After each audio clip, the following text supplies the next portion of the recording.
Welcome to the Healthy Church Staff Podcast. My name is Todd Rhoades. I'm one of the co-founders over at chemistrystaffing.com. Thanks for joining me today. Very excited to have you along with us. We're in the middle of a series, part 7 of 10, for what we're calling the 10 Commandments for Church Staff.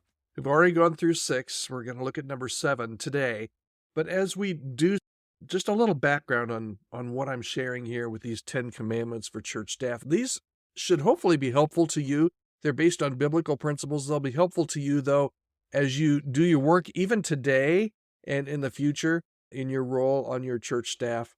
They're not a set of legalistic rules. They're not meant to be burdensome, but these principles, these 10 church staff commandments, will help you protect you and your family and help you, hopefully, to maintain a healthy work-life balance.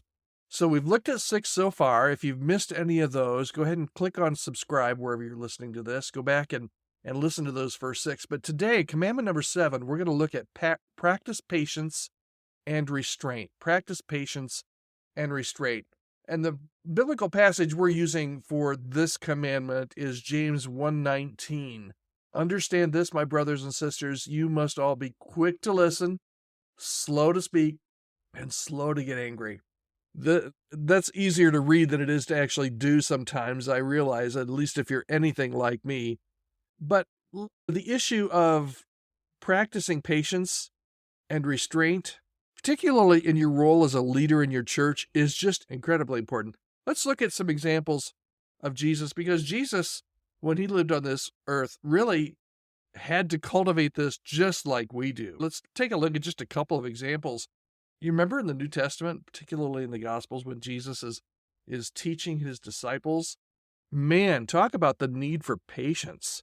Some of those disciples are probably just like me if I was one of them, and they just didn't get it. They struggled every day, it seemed like, to understand what Jesus was trying to say. They struggled to understand his mission. And even when they doubted or they misunderstood, Jesus takes the time and he patiently explains his parables. He patiently explains his predictions. For example, in Mark, Jesus patiently explains the meaning of the parable of the sower to his disciples after they question him about it. Read that. It's in Mark chapter 4. But Jesus, as part of his ministry and part of his personality even, took to heart that, man, I need to practice patience. And even when I'm frustrated, especially when I'm frustrated, I need to practice some restraint.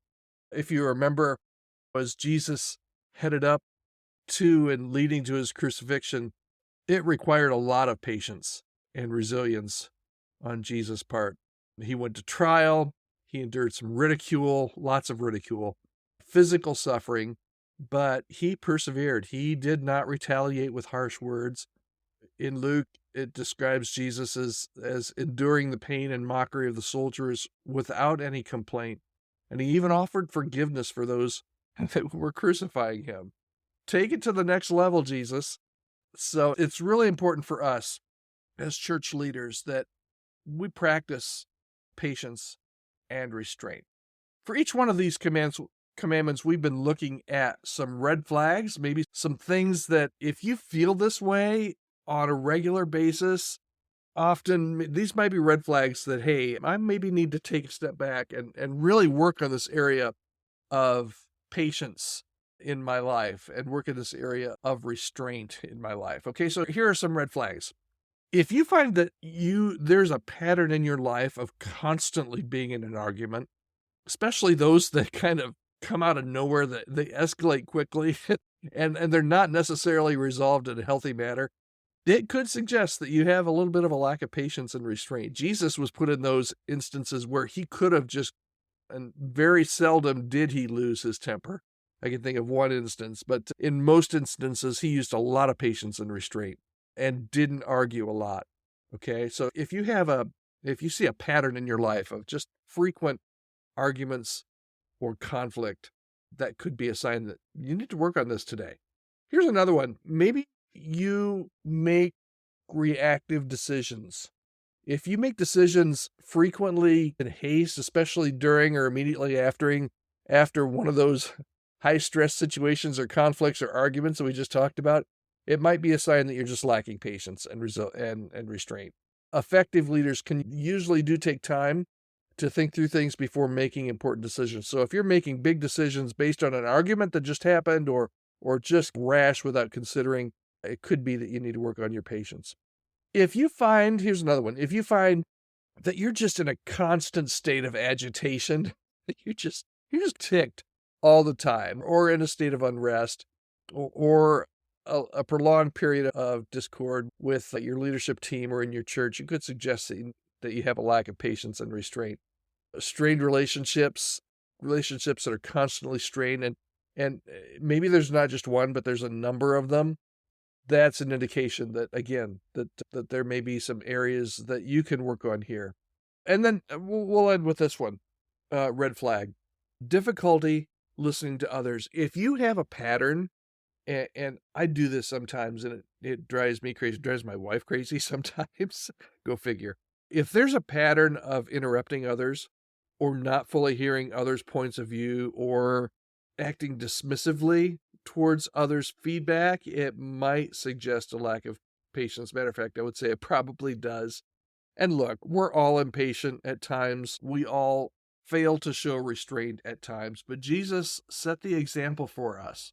And again, in church ministry, as people are looking to you to lead in your area of ministry, this commandment, this directive of practicing patience and restraint is huge. If you need to work on that today, I'm just guessing that God is going to show you, just because you've listened to this, God is going to show you when something like this happens in the next couple days, that you just really need to practice some patience and restraint, that you're going to remember these words and say, maybe I need to work on this here.